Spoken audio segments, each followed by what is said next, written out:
Sulaiman bought 3.350 kg of potato. அதுக்கப்புறம் 2.250 kg of tomato and some onions. If the total weight வந்து 10.250 kg. முதல்ல நம்ம யூனிட்ட பார்த்துக்கணும். எல்லாமே கேஜில இருக்கா? ஓகே, கேஜில இருக்கு. இல்லைன்னா நம்ம என்ன பண்ணணும்? கன்வெர்ட் பண்ணுங்க. இப்போ டோட்டல் வெயிட் எவ்வளோ?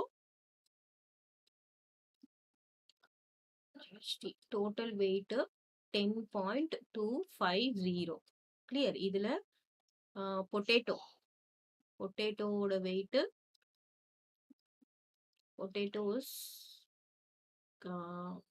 3.350. நெக்ஸ்ட்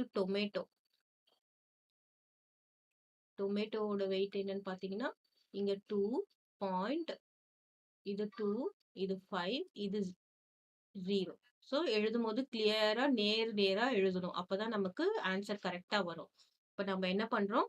பொட்டேட்டோவும் டொமேட்டோவும் எவ்வளவு வருது அப்படின்றத நம்ம ஆட் பண்ண போறோம். ஆட் பண்ணா என்ன வரும்? இங்க 0, 5 + 5 என்னது 10, ரிமைண்டர் 1. அப்போ என்ன வரும்? 4, 5, 6. இது 2 + 3, 5. ஸோ டொமேட்டோவும் பொட்டேட்டோவும் எவ்வளோ இருக்கு? 5.6 kg இருக்கு. இப்போ நம்ம ஆனியன் கண்டுபிடிக்கிறதுக்கு என்ன பண்ணணும்? டோட்டல் வெயிட் என்னது? 10.250.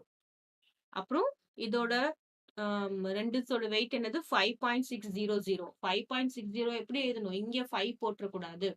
என்ன பண்ணணும்? ஒன்ஸ் பிளேஸ்ல தானே இருக்கு. அப்போ நம்ம கரெக்டா இங்க ஒன்ஸ் பிளேஸ்ல தான் 5 போடணும். 5. அப்புறம் இங்க பாயிண்ட் இருக்கு. இங்க என்ன இருக்கு? 6 இருக்கு, 0 இருக்கு, 0 இருக்கு. ஸோ இதை நம்ம இப்ப என்ன பண்ணணும்? சப்ராக்ட் பண்ணணும். ஏன் சப்ராக்ட் பண்ணணும்? சப்ராக்ட் பண்ணாதான் டோட்டல் வெயிட்ல இருந்து இது ரெண்டுத்தையும் சப்ராக்ட் பண்ணாதான் நமக்கு என்ன கிடைக்கும்? ஆனியனோட வெயிட் கிடைக்கும். சப்ராக்ட் பண்ணலாமா? இது 0, 5 - 0 வந்து 0 தான் வரும். 2ல 6 போகுமா? போகாது. நம்ம என்ன பண்றோம்? பாரோ பண்றோம். பாரோ பண்ணா இங்க 10 என்னவாயிடும்? 9 ஆயிடும். இங்க 12 ஆயிடும். இப்போ 12 - 6 என்னது? 6. இங்க 9 - 5 என்னது? 4. இங்க பாயிண்ட் இருக்கு.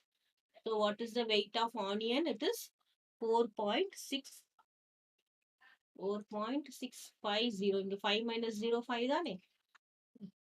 4.650. Clear?